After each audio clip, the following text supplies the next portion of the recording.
Across India ആര് ഒരു സാധനം മേടിച്ചാലും എ സിയോ എന്ത് മേടിച്ചാലും വി ഗാർഡാണ് ഈ വിൽക്കുന്ന ആൾ പോലും റെക്കമെൻഡ് ചെയ്യുക. ഞാൻ പല സ്ഥലത്തും പല സാധനങ്ങളും വാങ്ങിച്ചിട്ടുണ്ട്. നമ്മൾ വാങ്ങിക്കുന്ന സാധനത്തിൻ്റെ കൂടെ ഒരു വി ഗാർഡിൻ്റെ ഒരു ബോക്സും കൂടെ അങ്ങ് ഉണ്ടാവും. അത് പ്രത്യേകിച്ച് പറയാതെ നടക്കുന്നൊരു ഓട്ടോമാറ്റിക് പ്രോസസ്സായിട്ട് ഈ ഇത് മാറി.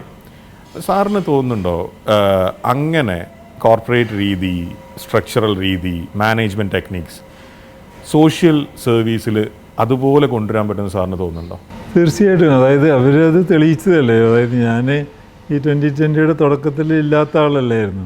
അവർ പടിപടിയായിട്ട് അവിടെ ജസ്റ്റ് ഒരു സുതാര്യത കൊണ്ടുവന്നു, അല്ലെങ്കിൽ ഒരു പ്രൊഫഷണലിസം കൊണ്ടുവന്നു, ജനങ്ങൾക്ക് വേണ്ടത് അവിടെ എത്തിച്ചു.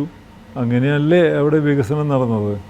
അപ്പോൾ അതിനുള്ള അപ്പോൾ ഞങ്ങളുടെയൊക്കെ സ്ഥാനാർത്ഥികൾക്ക് ഒരു പ്രത്യേകതയുള്ളത് എല്ലാവരും എഡ്യൂക്കേറ്റഡ് ആയിരിക്കണം. അവരെല്ലാവരും പ്രൊഫഷണലി എഡ്യൂക്കേറ്റഡും അവർക്ക് സ്വന്തമായിട്ട് ജോലി ചെയ്ത് തെളിയിക്കപ്പെട്ടവരായിരിക്കണം. അതൊക്കെയായിരുന്നു നമ്മൾ ഒരു മാനദണ്ഡം വെച്ചത്. അല്ലാതെ രാഷ്ട്രീയ തൊഴിലാളികളല്ല നമ്മളൊക്കെ പിന്നെ അങ്ങനെ രാഷ്ട്രീയം ഉണ്ടായിരുന്നില്ലല്ലോ. അപ്പോൾ അതായത് ഒരു മന്ത്രിയുടെ മകന് എന്നുള്ള നിലയ്ക്ക് പരിഗണന എന്നുള്ളത് അവിടെ തന്നെ പോയില്ലേ. അതിൻ്റെ ഒരു വാല്യുവേഷനിലൊരു ഡിസ്കൗണ്ടിങ് വന്നില്ലേ. ഇതിൽ ഒരു എതിർവശമില്ലേ? അതായത് ഒരാൾ 24 മണിക്കൂറും രാഷ്ട്രീയ പ്രവർത്തകനാവുമ്പോൾ അദ്ദേഹത്തിന് കൂടുതൽ സമയം ഇതിനു വേണ്ടി മാറ്റിവെക്കാൻ പറ്റില്ലേ? ഇപ്പോൾ ഒരു ഡോക്ടർ, ഒരു വളരെ പ്രാക്ടീസ് ചെയ്യുന്ന, ഞാനൊരു ഉദാഹരണം പറയാണ്, ഇപ്പോൾ ആസ്റ്ററിലോ അമൃതയിലോ എവിടെയെങ്കിലും അല്ലെങ്കിൽ സർക്കാർ സർവീസിലോ പ്രാക്ടീസ് ചെയ്യുന്ന ഒരു ഡോക്ടർ, അദ്ദേഹം ആ ഒരു പ്രാക്ടീസിൻ്റെ ഇടയിൽ ഒരു സോഷ്യൽ സർവീസിന് പോകുമ്പോൾ സമയത്തിന് ലിമിറ്റേഷൻ ഉണ്ടാവില്ലേ? പക്ഷേ അതേസമയം എത്രയോ എഡ്യൂക്കേറ്റഡ് ആയിട്ടുള്ള ആളുകൾ രാഷ്ട്രീയത്തിൽ വരുന്നു. ഞാൻ പറയുന്നത് അവർ കഴിവ് തെളിയിച്ചിട്ട് വരട്ടെ. അതായത് അല്ലാതെ ഈ ഞാൻ കോളേജിൽ കൊടി പിടിച്ചിട്ട് ഞാൻ അവിടെ സ്ഥാനാർത്ഥിയായിട്ട് ഞാൻ വിജയിച്ചതാണ് എൻ്റെ മാനദണ്ഡം എന്ന് പറഞ്ഞിട്ട് MLA ആവുന്നതാണോ നല്ലത്? അത് കഴിവ് തെളിയിച്ച് വരുന്ന, അതായത് ഒരു പ്രൊഫഷണൽ, അതായത് എഞ്ചിനീയർ ആയിക്കോട്ടെ, ഡോക്ടറായിക്കോട്ടെ. ഇപ്പോൾ ഞങ്ങളുടെ ഒരു കാൻഡിഡേറ്റ്, അയാൾ ഒരു ഡോക്ടറാണ്, ഒരു ഡെൻറ്റിസ്റ്റാണ്. ആൾ ടെറി എന്ന് പറഞ്ഞാൽ പുള്ളിക്ക് അത് പാഷനേറ്റാണ് ഈ സോഷ്യൽ സർവീസ്, അതിന് വേണ്ടി ഓടി നടക്കുന്നുണ്ട്. അപ്പോൾ ഞാൻ തന്നെ ചോദിക്കാറുണ്ട്, ക്ലിനിക്കുകളൊക്കെ എങ്ങനെ നടക്കുന്നു? അതെല്ലാം സിസ്റ്റമാറ്റിക്കാണ്, സ്ട്രക്ചേർഡാണ്, വേറെ ഡോക്ടേഴ്സ് ഉണ്ട്, അവർക്ക് ഡയറക്ഷൻ കൊടുത്തുകൊണ്ടിരുന്നാൽ മതി. അല്ല, വൈഫും ഡോക്ടറാണ്. അപ്പോൾ ഇതൊന്നും നടക്കാത്ത കാര്യമല്ല. നമ്മൾ നടക്കില്ല എന്ന് വിചാരിച്ചൊന്നും നടക്കില്ല. പക്ഷെ വേണമെന്ന് വിചാരിച്ചാൽ പല കാര്യങ്ങളും നടക്കില്ലേ. അപ്പോൾ വേണമെന്ന് വിചാരിക്കുമ്പോൾ നമുക്ക് സമയം ഉണ്ടാവുമെന്നാണ് സാർ പറയുന്നത്. നമ്മൾ ഇപ്പോൾ എല്ലാവരും പ്രോപ്പറായിട്ട് ഡെലിഗേറ്റ് ചെയ്താൽ നമുക്ക് സമയം കണ്ടെത്താൻ പറ്റും, പാഷനേറ്റ് ആണെങ്കിൽ. അതല്ല എന്താ പറയുക, അല്ല ഞാൻ തന്നെ ചെയ്താൽ സമയം തികയില്ല. അപ്പോൾ ഈ കോർപ്പറേറ്റ് സ്ട്രക്ചർ പൊളിറ്റിക്സിലും ഗുണം ചെയ്യുന്നതാണ് സാറ് ഉറച്ചു വിശ്വസിക്കുന്നത്? അല്ല, അതായത് നമ്മുടെയൊക്കെ ഒരു പ്രൊഫഷണലിസം തീർച്ചയായിട്ടും പൊളിറ്റിക്സിൽ ഗുണം ചെയ്യും. ഒരാൾ ഒരു പഞ്ചായത്ത് മെമ്പർ ആവുകയാണ്. സാറിന് കൃത്യമായിട്ട് അറിയുന്നുണ്ടാവും, ഒരു പഞ്ചായത്ത് മെമ്പർക്ക് കിട്ടുന്ന ശമ്പളം കൊണ്ട് ഒരു കുടുംബത്തിന് ജീവിക്കാൻ പറ്റില്ല ഈ നാട്ടിൽ. പറ്റില്ല.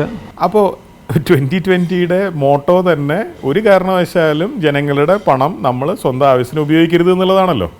അപ്പോൾ നിങ്ങളുടെ ഒരു പഞ്ചായത്ത് മെമ്പർ എങ്ങനെ ജീവിക്കും ആ ശമ്പളം? അതുകൊണ്ട് തന്നെയാണ് ആ പഞ്ചായത്ത് മെമ്പർക്ക് പാർട്ടി ലെവലിൽ ഒരു അലവൻസൊക്കെ കൊടുത്തിട്ടുണ്ടായിരുന്നു. അത്രയും പോലും അയാൾ നാട്ടുകാരെ ഇന്ന് പിരിക്കല്ലേ. ഒരു സ്റ്റാൻഡേർഡ് ഓഫ് ലിവിങ് അനുസരിച്ച് ഒരു പഞ്ചായത്ത് മെമ്പർക്ക് താരതമ്യേന അയാൾ ഇതിന് മുമ്പ് എന്തായിരുന്നു, ഒരു കുക്കായിരുന്നു. ഞങ്ങളെ ഇപ്പോൾ കഴിഞ്ഞ ജയിച്ചു വന്നത് ഞങ്ങളുടെ പാർക്കിലൊരു കുക്കാണ് ജയിച്ചു വന്നത്, അവിടെ ആ ഏരിയയിൽ ജയിച്ചു വന്നത്.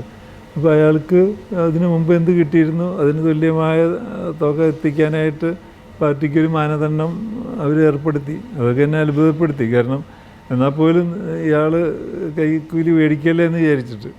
അപ്പോൾ പല കാര്യങ്ങളും മാറി ചിന്തിച്ചാൽ ഒരു സൊല്യൂഷൻ കണ്ടുപിടിക്കാൻ പറ്റും എന്നാണ് എനിക്ക് തോന്നിയത്. അതൊക്കെ കൊണ്ടാണ് നമ്മളതിലത്ത് അട്രാക്റ്റഡ് ആയത്. അപ്പോൾ എല്ലാത്തിനും ഒരു വളരെ സ്ട്രെയിറ്റ് ഫോർവേഡ് ആയിട്ടുള്ള സൊല്യൂഷനാണ്. അതിനെല്ലാം മാറി ചിന്തിച്ചാൽ, സ്ട്രെയിറ്റ് ഫോർവേഡ് മാത്രമല്ല, മാറി ചിന്തിച്ചാൽ അതിനൊരു പരിഹാരവും കാണാൻ പറ്റും. ഈ ഒരു രീതിയിൽ ഇപ്പോൾ സാറ് രാഷ്ട്രീയത്തിലേക്ക് വരുന്നു. സാറിന് ഏതെങ്കിലും കാലത്ത്, ഇപ്പോൾ ഈ 70 വർഷത്തെ ജീവിതത്തിൻ്റെ ഇടയിൽ ഏതെങ്കിലും കാലത്ത് എന്തെങ്കിലും രാഷ്ട്രീയ ആഭിമുഖ്യങ്ങൾ ഉണ്ടായിട്ടുണ്ടോ? അല്ല, നമ്മൾ ഈ കോളേജിൽ പഠിച്ചിരുന്ന കാലത്തൊക്കെ നമുക്ക് ഓരോ ഇതിനോട് ചായ്വ് തോന്നിയിരുന്നു. പക്ഷെ പിന്നെ പിന്നെ സമയക്കുറവ് കൊണ്ടും അതേപോലെ തന്നെ അതിൽ സീരിയസ് ആയിരുന്നില്ല. പക്ഷേ ഞാൻ നേരത്തെ പറഞ്ഞ മാതിരി പല വിഷയങ്ങളിലും ഞാൻ ഇടപെട്ട് നോക്കിയിട്ടുള്ളതാണ്. അത് നമ്മുടെ എന്താ പറയുക, ഒരു കറക്റ്റ് ചെയ്യണം എന്നുള്ളൊരു പാഷൻ കൊണ്ട് ഈ പറഞ്ഞ മാതിരി ഹർത്താലിനെതിരെ ഫൈറ്റ് ചെയ്ത് ഒരു വീട്ടമ്മ ഇഷ്യൂ ഉണ്ടാക്കിയപ്പോൾ നമ്മളൊരു അവാർഡൊക്കെ കൊടുത്തപ്പോൾ അത് വലിയൊരു ഇഷ്യൂ ആയി. അതേമാതിരി നോക്കുകൂലിയുടെ വിഷയം വന്നപ്പോൾ ഞാനത് വളരെ ശക്തമായിട്ട് ഫൈറ്റ് ചെയ്ത് നോക്കി. അപ്പോൾ നമ്മൾ എപ്പോഴെങ്കിലൊക്കെ ഒന്ന് പ്രതികരിക്കണ്ടേ? എല്ലാവരും പ്രതികരിക്കാതിരുന്നാൽ നമ്മുടെ എല്ലാവരും കൂടി നമ്മുടെ തലയിൽ കയറില്ലേ എന്ന് തോന്നാറുണ്ട്. നമ്മൾ എഡ്യൂക്കേഷൻ്റെ കാര്യം സംസാരിച്ചു, സാറ് ഇൻഫ്രാസ്ട്രക്ചർ ഡെവലപ്പ് ചെയ്യുന്ന കാര്യം സംസാരിച്ചു.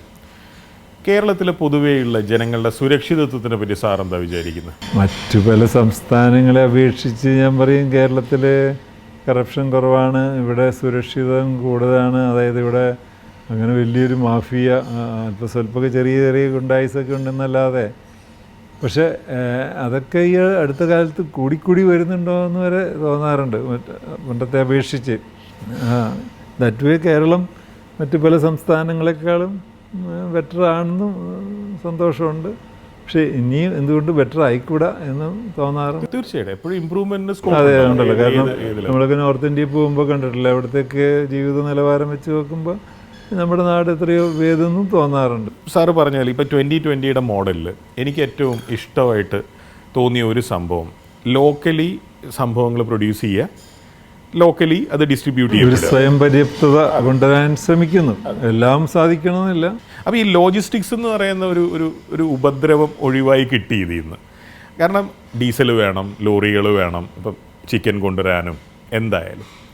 ഇത് എന്തുകൊണ്ടായിരിക്കും കേരളം കഴിഞ്ഞ ഒരു 10-30 വർഷത്തിനിടയിൽ പ്രത്യേകിച്ച് എല്ലാം പുറത്തോട്ട് പോകുന്നത്? എന്താ, കേരളത്തിലെ ആളുകൾ പുറത്തോട്ട് പോകുന്നു, അല്ലെങ്കിൽ കേരളത്തിന് വേണ്ട സാധനങ്ങൾ പുറത്തുനിന്ന് കൊണ്ടുവരണം, ഇത് എന്തുകൊണ്ടായിരിക്കും? അത് മാറി ചിന്തിക്കാത്തത് കൊണ്ടല്ലേ?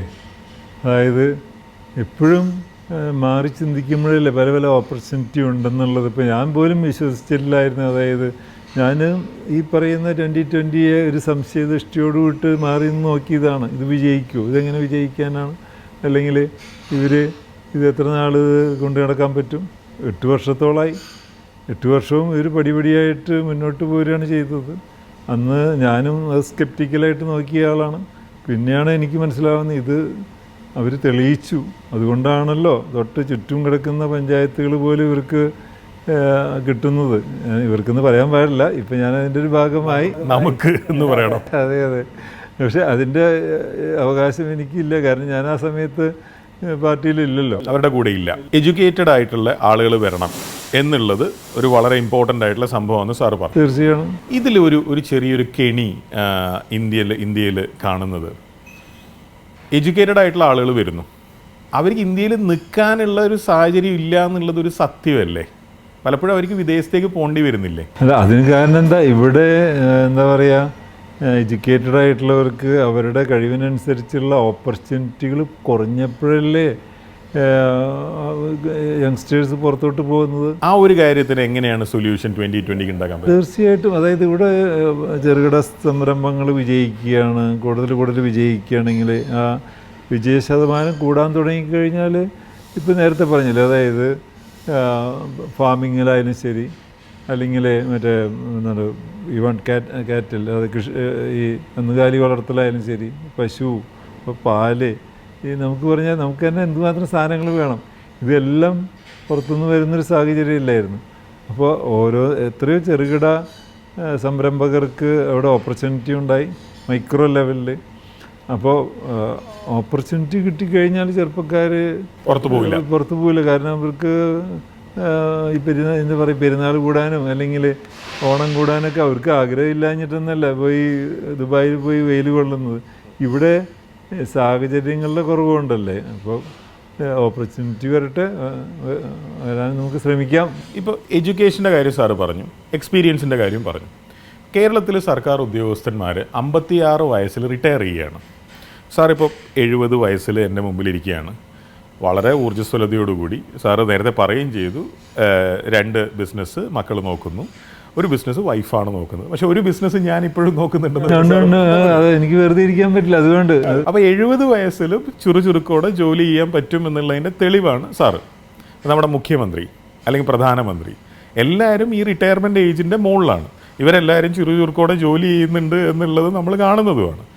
ഈ 56 വയസ്സ് റിട്ടയർമെൻറ്റ് ഏജ് എന്ന് പറയുന്നത് സത്യത്തിൽ പ്രൊഡക്റ്റീവ് ആണോ? അല്ല, അതിനൊരു കാര്യം കൂടി കൂട്ടി പറയാം. അതായത് 56 അല്ലെങ്കിൽ 58 വയസ്സിലെ പ്രൈവറ്റ് സ്ഥാപനങ്ങളിൽ നിന്ന് റിട്ടയർ ചെയ്യുന്നവർ ഉടനെ തന്നെ വേറെ ഏതെങ്കിലും ജോലിയിൽ പ്രവേശിക്കും. ഗവൺമെൻറ് സ്ഥാപനങ്ങളിൽ നിന്ന് റിട്ടയർ ചെയ്യുന്നവർ അല്ല, പ്രൈവറ്റ് സ്ഥാപനങ്ങളിൽ നിന്ന്.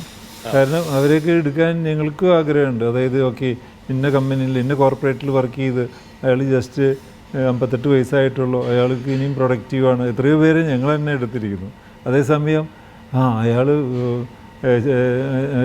മറ്റേ എന്താണ് പറയുക, PWDയുടെ എൻജിനീയറായിരുന്നു എന്ന് പറഞ്ഞാൽ ഞങ്ങൾ ജോലിക്ക് എടുക്കൂ? ഇല്ല. കാരണം ഒന്നുമല്ല, അവരുടെ ഒരു എന്താ പറയുക, ക്രിയേറ്റിവിറ്റി അല്ലെങ്കിൽ ഒരു ഊർജ്ജസ്വലത തുടക്കം തൊട്ടേ നഷ്ടപ്പെട്ടിട്ട് അതുകൊണ്ട് അവർ അക്കോമഡേറ്റീവ് അല്ലാന്നതാണ്. എത്രയോ പ്രൈവറ്റ് സ്ഥാപനങ്ങളിലുള്ളവർ റിട്ടയർ ആകുമ്പോഴേക്കും വേറെ സ്വന്തമായിട്ട് ബിസിനസ് തുടങ്ങിയിട്ടുള്ളവർ, വിജയിച്ചിട്ടുള്ളവരുണ്ട്. അപ്പോൾ ഗവൺമെൻറ് സ്ഥാപനങ്ങളിലുള്ള ഈ ഒരു ലഥാർജി ഉണ്ടല്ലോ, ലഥാർജി, അതൊക്കെ വരുത്തി തീർത്തതാണ്. വരുത്തി തീർക്കുക മീൻസ് നമുക്ക് എന്ത് ചെയ്യാൻ പറ്റും ഇതിന്? അത് ഞാൻ പറയാം, ഇതിന് പെട്ടെന്നൊരു ക്യാപ്സ്യൂളൊന്നും ഞങ്ങളുടെ കയ്യിലില്ല. പക്ഷേ എല്ലായിടത്തും ഈ പറഞ്ഞ മാതിരി ഒരു മോട്ടിവേഷൻ കൊടുത്താൽ പല കാര്യങ്ങളും നടന്നിട്ടുണ്ട്. ഒരു പഞ്ചായത്ത് ലെവലിലെങ്കിലും നടന്നിട്ടുണ്ട്. അത് റിപ്ലിക്കേറ്റ് ചെയ്യാൻ സാധിക്കുമെന്ന് വിശ്വസിക്കുന്ന ഒരു കൂട്ടം ആൾക്കാരാണ് ഇതിൻ്റെ ഒപ്പം ഉള്ളത്. അത് വിജയിച്ചില്ലെങ്കിൽ ഞങ്ങൾ തോറ്റു.